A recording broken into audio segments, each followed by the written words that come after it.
Do you ever look at someone and wonder what is going on inside their head?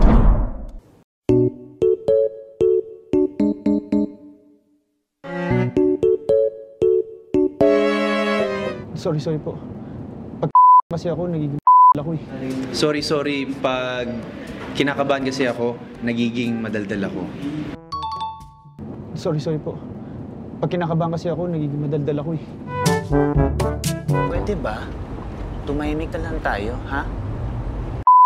Oh may kasunod ba yun? Pwede ba tumahimik na lang tayo, ha?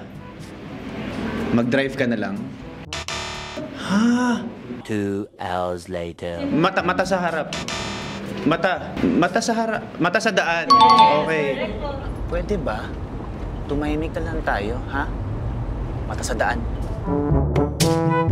Miss, sa totoo lang, lagi raw kasi siya nasa ni Kalaw eh. Nagkataon lang na pala ngayon. Miss, sa totoo lang, hinahanap ko din si Kalaw. Lagi lang kasi siya nasa bahay. Ay, hindi. Miss, sa totoo lang, hinahanap ko rin siya. Sino si siya? Ano? Bakit pangalan nun? Pala, hindi, iniisip ko nasan na pala. Nagkataon lang na wala na pala ngayon. Ha? Hindi ko tanda. Si Dolfo po. Dolfo! Anyway, so miss, sa totoo lang, hinahanap ko ulit si Dolfo.